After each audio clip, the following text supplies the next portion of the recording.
PS Gurukul চ্যানেলে সকল ছাত্রছাত্রীকে স্বাগত। তোমাদের পরীক্ষার প্রস্তুতি কেমন চলছে? আশা করি তোমরা খুব ভালোভাবে পরীক্ষার প্রস্তুতি নিচ্ছ। তো এর আগের ভিডিওতে আমি তোমাদের মাধ্যমিক 2025 জীবন বিজ্ঞানের 5 মার্কসের কোশ্চেন সম্পর্কে আলোচনা করেছিলাম। তো আজকে আমরা তোমাদের মাধ্যমিক 2025-এর 2 মার্কসের কিছু ইম্পর্টেন্ট এবং বাছাই করা কোশ্চেন আলোচনা করব, যেগুলো তোমরা অনুশীলন করলে এবছর মাধ্যমিক 2025-এ আশা করা যায় তোমরা সমস্ত 2 মার্কসের কোশ্চেন খুব ভালোভাবে লিখে আসতে পারবে।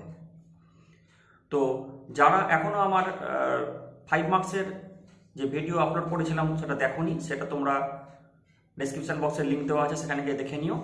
আর আজকের কোন কোন 2 মার্কসের প্রশ্ন এবছর 2025 মাধ্যমিকের জন্য ইম্পর্টেন্ট সেগুলো দেখে নেওয়া যাক। তাহলে চলো দেখা যাক।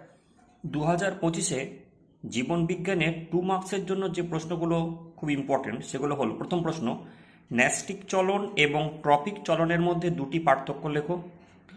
ট্রপিক চলন নিয়ন্ত্রণে অক্সিনের ভূমিকা লেখো। হরমোন ও উৎসেচকের মধ্যে পার্থক্য লেখো। হরমোনকে রাসায়নিক দুধ বলা হয় কেন? পিটিউটারি গ্রন্থিকে প্রভু গ্রন্থি বলা হয় কেন? মাছের গমনে মায়োটম পেশির ভূমিকা লেখো। অ্যাড্রিনালিন হরমোনকে আপাতকালীন হরমোন বলা হয় কেন?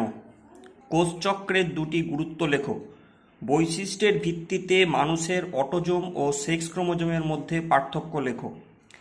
নেক্সট প্রশ্ন, স্পাইরোগাইরা ও প্ল্যানেরিয়ার অযৌন জনন কোন কোন পদ্ধতিতে হয়? কোন কোন বাহক নিচের উদ্ভিদগুলিতে পরাগযোগ সম্পন্ন করে? ধান, পাতাঝাঁচি, শিমুল ও আম। মানব বিকাশের অন্তিম পর্ব বা বার্ধক্য দশায় দৃষ্টিশক্তি ও অস্থি সংক্রান্ত দুটি পরিবর্তন লেখো। স্বপরাগযোগ ও ইতর পরাগযোগের দুটি করে সুবিধা ও অসুবিধা লেখো। মাইক্রোপ্রোপাগেশনের তাৎপর্য বা গুরুত্ব লেখো। উদ্ভিদের পাতার ক্রোমোজোম সংখ্যা 2n সমান 16 হলে মূলের কোষ, পরাগরেণু, ডিম্বাশয়, কাণ্ডের কোষ, শস্য নিউক্লিয়াসের ক্রোমোজোম সংখ্যা কত হবে? অটোজোম ও সেক্স ক্রোমোজোমের মধ্যে পার্থক্য লেখো। অযৌন জনন ও যৌন জননের মধ্যে পার্থক্য লেখো। মিওসিস কোষ বিভাজনের সময় ক্রোমোজোমের সংখ্যা হ্রাস ও ক্রোমাটিড দ্বয়ের খণ্ড বিনিময়ের তাৎপর্য লেখো। 19 নম্বর প্রশ্ন, এলএইচ, এফএসএইচ, আইসিএসএইচ মানবদেহের জনন গ্রন্থির হরমোন ক্ষরণ নিয়ন্ত্রণ করে। বক্তব্যটির যথার্থতা বিচার করো। হরমোন ও উৎসেচকের মধ্যে পার্থক্য লেখো। ক্রসিং ওভার কাকে বলে? এর গুরুত্ব কি? নেক্সট, পরবর্তী প্রশ্ন, সাইটোকাইনেসিস কাকে বলে? মিওসিসকে হ্রাস বিভাজন বলা হয় কেন? অসম্পূর্ণ প্রকটতা কাকে বলে? উদাহরণ দাও। হোমোজাইগোস ও হেটারোজাইগোস কাকে বলে? অ্যালিল কি? উটের জলক্ষয় কমানোর দুটি অভিযোজনগত বৈশিষ্ট্য লেখো। রুই মাছের অভিযোজনে পটকার গুরুত্ব লেখো। অভিব্যক্তিতে জীবাশ্মের ভূমিকা লেখো। অ্যামোনিফিকেশন কাকে বলে? হাঁপানি ও অ্যাজমার কারণগুলি লেখো।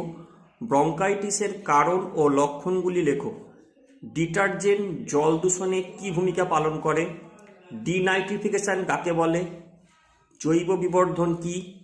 ইন্টারফেজ G1, G2, G0 দশার দুটি করে ঘটনা লেখো। নিউক্লিওটাইড বা নিউক্লিওসাইড কি?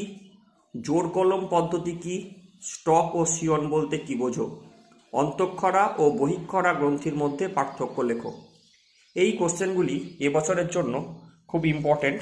তো তোমরা যদি এই কোশ্চেনগুলি খুব ভালো করে অনুশীলন করো তাহলে এবছর মাধ্যমিক পরীক্ষায় জীবন বিজ্ঞানের 2 মার্কসের কোশ্চেনগুলি এইখান থেকেই তোমরা পাবে। তো আজকের এই ভিডিও যদি তোমাদের একটু হলেও উপকারে লেগে থাকে তবে তোমরা একটা লাইক ও শেয়ার করে দিও, আর চ্যানেলটাকে সাবস্ক্রাইব করে পাশে থেকো। আর এই সংক্রান্ত যে আগের ভিডিও, সেই ভিডিওর লিঙ্ক আমি ডেসক্রিপশন বক্সে দিয়ে দিয়েছি, তোমরা ওখানে একটু দেখে নিও।